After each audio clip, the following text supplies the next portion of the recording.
Welcome to dictation. एक कुछ stock है, आप देख सकते हैं।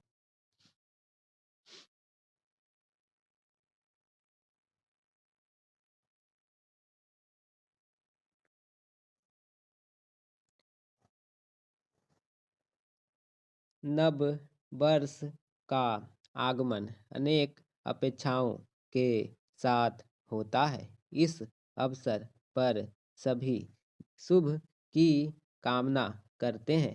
हम भारत के लोग तो उस संस्कृति के वारिस हैं जो प्राणी मात्र के कल्याण की बात करती है और समस्त वसुधा को एक कुटुंब की तरह देखती है।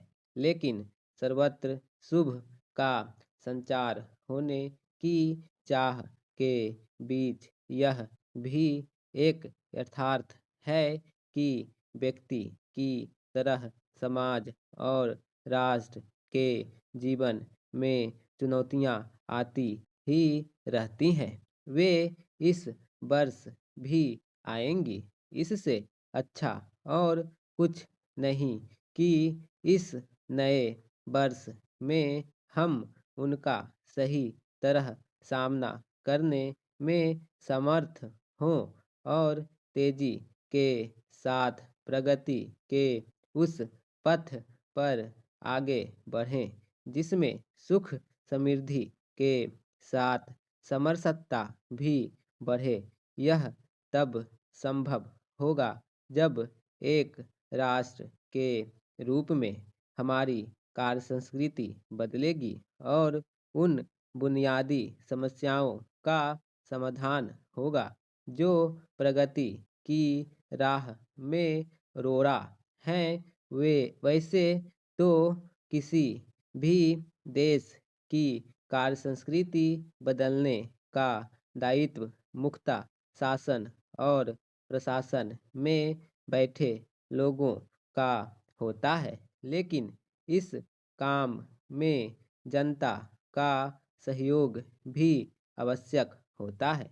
विश्व के कई देशों का इतिहास इसकी ही गवाही देता है कि उनका भाग्योदय तब हुआ जब वहाँ के शासकों के साथ आम लोगों ने भी अपने राष्ट्रीय लक्ष्यों को हासिल करने के लिए समर्पण भाव से काम किया। अब भारत सबसे अधिक जनसंख्या वाला राष्ट्र है। विशाल आबादी और भिन्न पंथ भाषा वाले देश की प्रगति के लिए शासन प्रशासन के साथ आम जनता का रुख रवैया बदले बगैर बात बनने वाली नहीं है।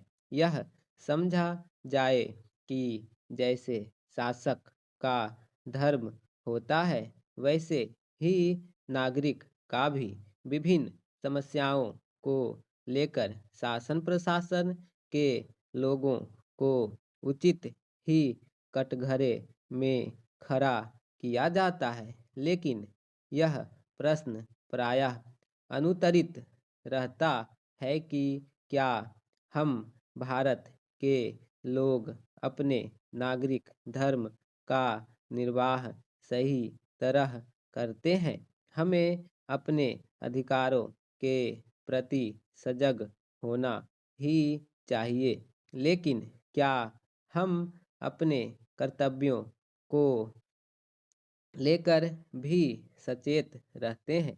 यदि हमारी अनेक समस्याओं का समाधान शासन प्रशासन की ढिलाई के चलते नहीं हो पाता तो कई समस्याएं जटिल इसलिए जटिल बनी रहती है कि लोगों का अपेक्षित सहयोग नहीं मिल पाता।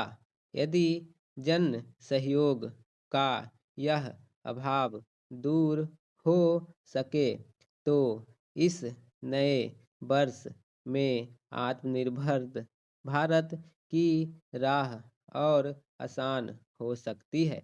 और यह किसी से छिपा नहीं कि आत्मनिर्भरता विकसित राष्ट्र के लक्ष्य को पाने की कुंजी है। 2025 की विदाई के साथ ही देश उस नए कालखंड में प्रवेश कर रहा है जब विकसित भारत का लक्ष्य और निकट आ गया है। यह लक्ष्य वास्तव में प्राप्त हो सके, इसके लिए मानसिकता में बदलाव लाना भी आवश्यक है। ऐसा करके ही हम अपनी कार्य संस्कृति बदल सकेंगे और आने वाले कल की चुनौतियों से पार पा पाएंगे। हम सब मिलकर ऐसा कर सकें, इस आशा के साथ नव वर्ष की शुभकामनाएं।